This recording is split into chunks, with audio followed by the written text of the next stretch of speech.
this is a special episode of the podcast and for YouTube on people pleasing. We have a people pleasing event coming up in the near future. Go to embodimentunlimited.com. We've got a free event and then a course. By the way, that's what we do for those who don't know. Every few months we'll do a free event, and like genuinely we just try and give away the best stuff we can. There's only so much you can do in a 2 or 3 day quick free event on Zoom though. So we'll do a course, usually 4 weeks, 8 weeks. Some of them like coaching longer than that, but 4 to 8 weeks is pretty normal for a course, once a week on Zoom. That's our general model. People pleasing we did for the first time last year. We did a people unpleasing course, went really well. It's also just blown up this year. It's all over the social media. Our most popular Instagram reel with 2.3 million hits is on people pleasing. It's just a little one-to-one, 1 minute one-to-one coaching session that I did. Where was it? Amsterdam, I think. And hugely popular. I think this is the zeitgeist. I think particularly for women, though I think generally people are waking up to this sense of agency, or we could say sovereignty, of going, what do I want? What do I want? Rather than society, my family, expectations, whatever. So we're doing a course on that. So this is a little video ahead of then on are you a people pleaser? I'm going to give 20 signs. So this is kind of a little bit in the spirit of just like a fun pop psychology magazine. We're not trying to diagnose ourselves in any kind of clinical way, obviously, but hopefully it'll get you thinking. Some of these, I'm not a people pleaser. If anything, I'm the opposite. You probably need another course, people unpleasing, for people like me. But I think one reason I attract a lot of people pleasers is they want to act more like me in certain ways some of the time, let's say. And I've learned some of these that I just didn't think. I was amazed, I was like, people do that? Really? And the more I talk to clients, I've coached a lot of people on this. The more people I coach, the more I sort of see the specifics of this. So this could save you a lot of time. Like, do I have an issue with this that might not be obvious? So I've got my laptop with me. We've got a little ebook coming out. So I'm just going to read off some of the things from there. I think first thing before I get into the 20 signs, one, what is it? I mean, obviously pleasing other people isn't bad in and of itself, right? But if you're pleasing other people at the expense of your own needs, so not putting your own needs as at least important. And I think, in a ethical kind, people consider the needs of others. That's part of the picture, but to not consider your own needs, I think is key. Also, for me, there's a manipulative element to it. This is often hard for people to admit. It's got very good PR, the term people pleasing. Like, I'm a people pleaser.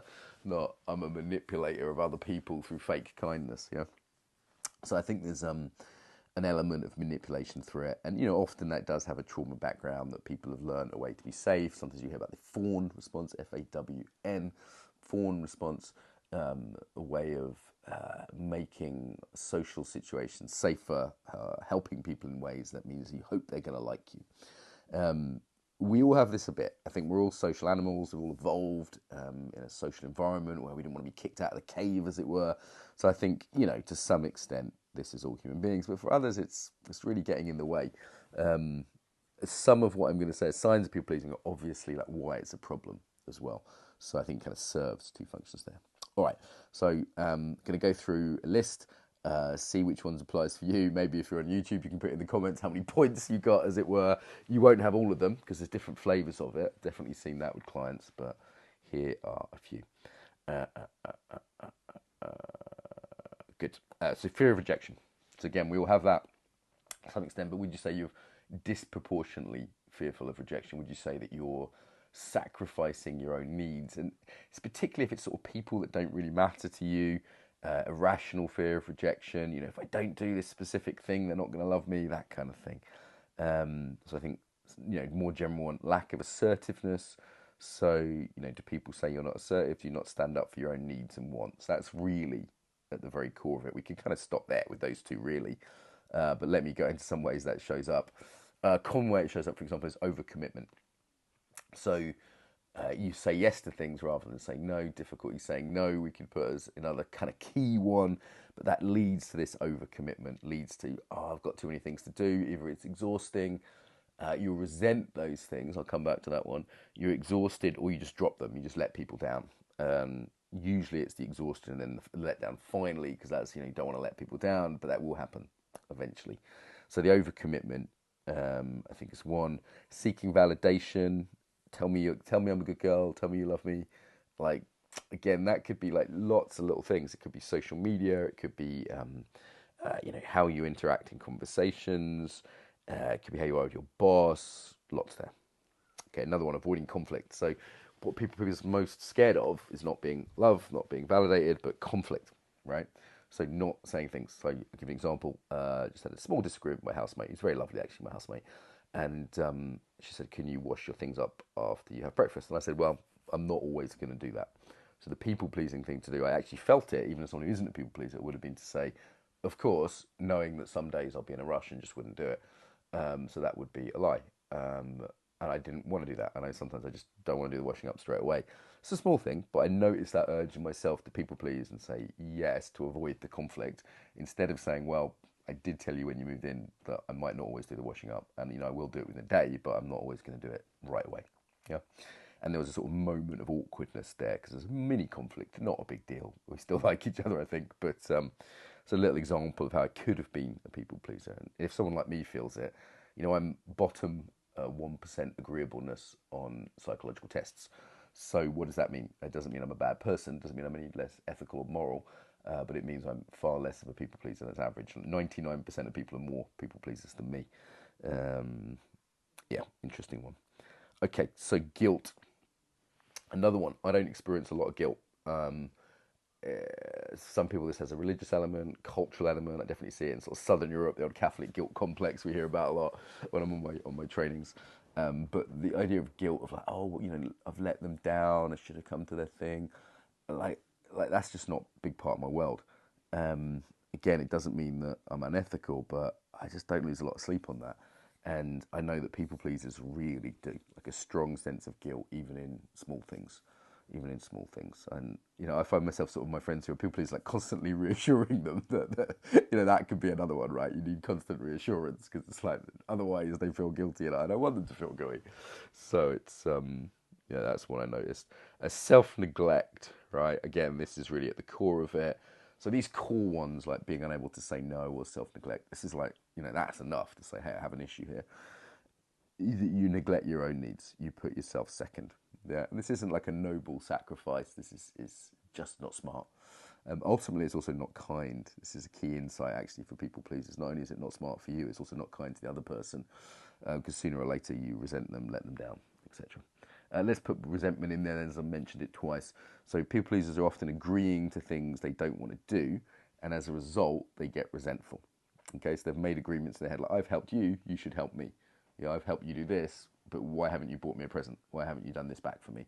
So they're making agreements in their head, and then there's a resentment that either they've overcommitted or the other person hasn't given back in the same way that they give, which, for many people pleasers, that's their motivation, is that they want to be given kindness back. So they think, if I give, I'll get it back. And you may or may not, right? Because other people haven't signed up for that. Yeah. All right. Manipulative vulnerability. So in many ways, all of people pleasing can be seen as a safety strategy and therefore a manipulation strategy. Safety strategy is the non-judgmental sort of trauma way of looking at it. Manipulation strategy is also true. It's just a different, maybe a harsher way of looking at it. But using vulnerability in that sense, very much, again, this is quite gendered, or we could say feminine, not necessarily female. That the feminine seeks care through being weak. Now, what you'll see with boys particularly, but masculine more general, is if one boy is kind of, say, he's out in a sports game, and he'll cry, all the other boys will just sort of ignore him. They might even tease him, but it's not a way to get help being weak as a man. And later in life, you see a lot of homeless men, in more serious environments. That's also true. This is one of the brutalities of being a man, actually. That I've heard some people who have transitioned have said this. You just so much less sympathy. So if you have that people-pleasing strategy of vulnerability as a form of manipulation, it's just that it won't always be successful. Let's say. Okay, what else have we got? Emotional dependence. So there's a big crossover, I would say, with really being tuned into approval, disapproval, being hooked in codependency. I think there's a big crossover between people pleasing and codependency. I think it's one of the main things. I have a friend in Codependence Anonymous. I've never been myself, never needed to, but it's a group, and it's one of the main things. And I know some of my students who are real people pleasers, they look at me and say, "You just don't give a fuck. How can I do that?" And I do give a fuck. Like, I do care to some extent what people think. You know, I've just had another cancellation attempt in my hometown. I might be suing them, actually, for telling lies about me. But I do care. It's unpleasant. It's unpleasant when people think bad things about me, both in and of itself and in the impact that might have, in this case, on my job or work or hometown. Yeah, it's unpleasant. Like, I notice myself now sort of swallowing as I talk about it. Going, I don't like it, but it's not crippling for me, right? It's like I don't not state my opinions. I mean, that would be another sign. I don't know where we're at now. It must be up to like 12, 15 already, right? Not stating your opinions because other people might not like them. I was on the plane yesterday, flying back from Slovenia. Lovely country, always love Slovenia. I was on the plane and there was an English woman sat next to me, so we got chatting. Interesting job in theatre and Shakespeare. And after sort of 15 minutes of talking, not long, she said, "You've got strong opinions, haven't you?" And I wasn't trying to be controversial or provocative. We're just, nice conversation, we're getting on well. And I said, not really. I think I just don't censor them as much as most people. And she was in that sort of that mould of a sort of polite English woman who probably censors herself quite heavily. She works in a university, so she has to kind of censor herself, is the sense I got. Lovely person, smart person, but clearly censoring herself much more than me. So, I was just like, well, if she likes my opinion, it's fine. If she doesn't, that's also okay. What do I lose? It's not the end of the world. I don't know this person. It's all good, and for the record, she's a married woman. I wasn't chatting her up. All right. Lack of personal boundaries. So, yeah, again, we've talked about difficulty saying no already, but just generally difficulty with boundaries, I would say. The example with my housemate, neither of us are people pleasers. And that's apparent because she's asking for what she wants and I'm saying no. Right, that's two non-people pleasers having a very minor conflict, but it's a good example, I think, because she's saying, "Hey, can you do this?" And I'm saying, "You know what? I'll make some effort, most days, but it's not going to happen all the time." So, another people-pleasing sign would be not consistently asking for what you need. Yeah, this can show up in many ways. Let me give you another juicy example. Sexually, people that say, "Hey, I don't have orgasms with my partner, or I don't really enjoy my sex life," and I'm like, "Well, have you asked for what you want?" On the podcast, we've had on probably 10 different experts on intimacy, sexuality, and pretty much all of them, when I've said, "Hey, what are your top tips?" Their top tip number one is ask for what you want, say what you enjoy, right? I mean, if you're not a complete beginner, then you probably know, at least have some idea. And so, yeah, lack of fulfillment is essentially the price for people pleasing, lack of fulfillment. Because you're not asking for what you want, so people aren't going to be psychic, right? I'm not going to put this as one of the points, but it's hoping other people will guess your needs and be psychic about them. Not so much a people pleaser. That's a people pleasing thing to hope other people meet your needs.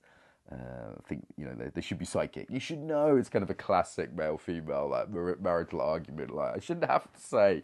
Yeah, you should actually. Good. So lack of boundaries, difficult boundaries, highly sensitive to criticism. There's another one. Again, I don't like being criticised. I don't think anyone does. Don't enjoy it. That being said, it's not the end of the world. If I get 10 feedback forms and one of them says didn't like the training, oh, okay, so what? People pleaser out there will be absolutely mortified by any criticism, and that holds them back. So it kind of could lead into another point if you regularly don't do things that might get you criticised, right? So that's any creative endeavour, running a business, any kind of social media, any kind of being seen, any kind of success, really, because anyone who's in the public eye, anyone who's successful in any way will be criticised. It's one of the things that, God, I had to get used to in my career. My career stepped up like a couple of times over the years. Obviously, it's not like stellar or anything now, but I'm reasonably successful in my weird little niche. And that happened in steps, like I'd be at a certain point for a while, then step up, then a certain point, step up. And, now it's at the point where for example, I got recognised by the taxi driver in Slovenia, picked me up from the airport. He said, "Are you the Mark Walsh?" And I was like, big head, oh yeah. So I left a message for his girlfriend on his phone. He said, "Leave a message for my girlfriend on my phone." I was like, "Oh, sure, it's fine, it's nice." But like that level of being known a little bit, recognised in certain circles. If I go to a yoga conference, I'll definitely be recognised, or a 5 Rhythms event, I'll probably be recognised. That comes with criticism. I get criticism every day. There are days when I open my phone in the morning, try not to do it first thing, but usually it's a bit earlier than smart, and I might literally turn on my Facebook and be met with like, "Fuck you, you're an idiot." Like, it might be the first thing I read in the morning. It's brutal. And if it stings me, then someone who really cares what other people think much more is going to be really stung by that. I remember I was on Trigonometry podcast last year, which is probably the biggest like UK podcast I've been on. It's pretty popular on YouTube, particularly amongst young men. And they said, don't read the comments. They actually said to me, don't read the comments, never read the comments. And I engage with the comments. And most of them were fine, actually, on that podcast. But it's on trauma, if anyone's interested. Really nicely done podcast, actually, really nicely produced. But yeah, if you're sensitive to criticism, that is a sign of people pleasing. Okay, what else could it look like? Let's look at some little things. So they're kind of the big ones, as it were, like not asking for what you want, not saying no, in the emotional cost of that. On the emotional cost of that, actually, before we get into the little things, exhaustion. So resentment, talked about exhaustion, we talked about dissatisfaction, we talked about lack of intimacy sometimes, because it's you're not really connecting, because you can't really say how you feel or what you want. So yeah, that's another big one, but let's look at some little ones. Okay, here's a little one that came up the other day in a restaurant. Not sending food back. Okay, so it's in a restaurant, Indian restaurant, and I ordered a particular dish with king prawns, and there was 3 king prawns. And I said, this is ridiculous. This is not, this isn't enough food. 3 king prawns, don't be silly. And I made a complaint about it. And in the end, they gave me a free drink. They didn't kind of give me double prawns or anything. But the person I was with was like, I couldn't do that. She was like, I couldn't. There's no way I could make a complaint in a restaurant. There's no way I could send food back. Yeah, if it's cold or bad. I'm not talking about being obnoxious here, right? But not some sort of power trip. But if it's not up to standard, if it's not what you ordered, etc. And I've seen people who got literally the wrong dish and didn't want to take it, didn't want to send it back. Right?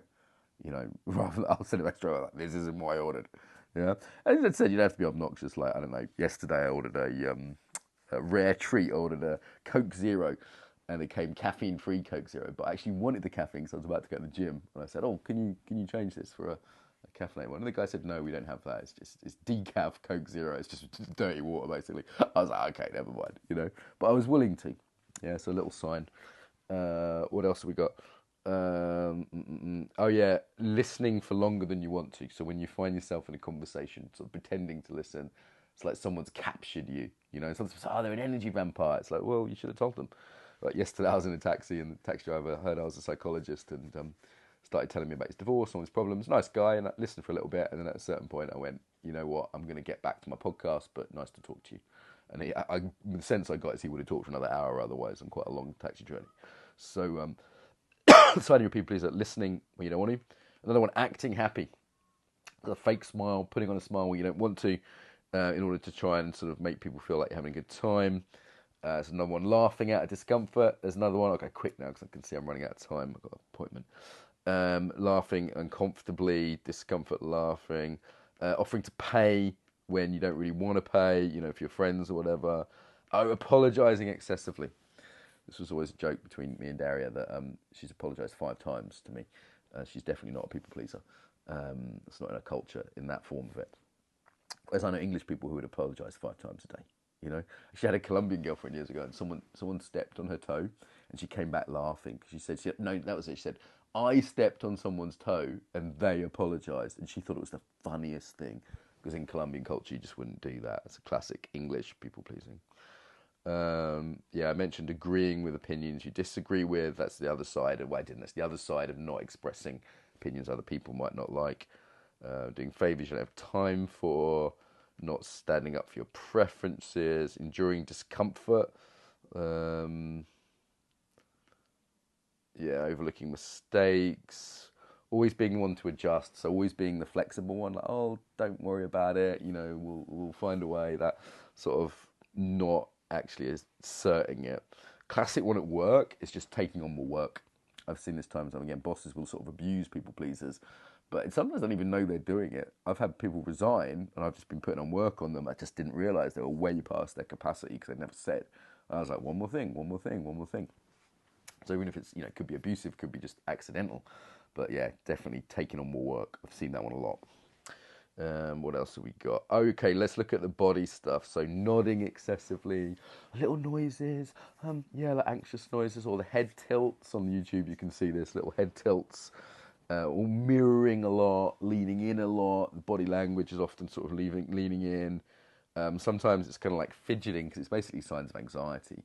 I mean, one way of looking at people pleasing is sort of an anxiety disorder. Fidgeting, gestures compliance is like nodding, making yourself small, your posture small. You'll often see sort of quite collapsed, inverted commas, posture for people pleasers. That's another one. This is on the book, by the way, which will come out. You'll probably see a link to this in one of our resources. And then we could also look at it like in terms of the costs, right? I mentioned emotional exhaustion, burnout, lack of self-esteem often goes with it. So people who aren't standing up for themselves often feel bad about that. I'm not really asserting myself, and they know that, so that can come with self-esteem issues. All right, what do we got? Lost opportunities, yeah. So big one might be like missing the promotion because you're not stepping up, you're not putting yourself forward for whatever it is, you know. Physical health, ultimately, I think, can be the cost of a lot of these. I mentioned superficial relationships before, that it's not there. Codependency. Trust may be an issue. Like, can people really trust your yes if you can't say no? Trust, I think, can really be in there. Yeah, I think we got the main ones here now. I don't know how many that was. Sometimes I say, you can't be entrepreneurial, creative, successful, innovative, authentic, decisive, happy, confident, a risk taker, or even fulfilled if you're a people pleaser. So these are some, if those things are like, nope, those apply to me, then there's one. All right, so there's probably more. I don't know how many that was. It was at least, we're going to call this 20, but that was at least 20. Maybe someone could say in the comments. How many have you got in the comments? How many have you got? Who's the biggest people pleaser out there? Please me by leaving a comment. Yeah, there you go. Oh, while the people pleasers listening, would love a review on iTunes. If you're listening to this on the podcast or Spotify or on YouTube, do comment, like, and subscribe. You see how easy you are to manipulate. It's not good, is it? It's not good. I won't do that. All right, so you people pleasers, I hope we see you at the free event. Maybe come to one of the courses we do. Do some coaching on my live events on this too. So there's your definitive guide, 20 signs you may be a people pleaser.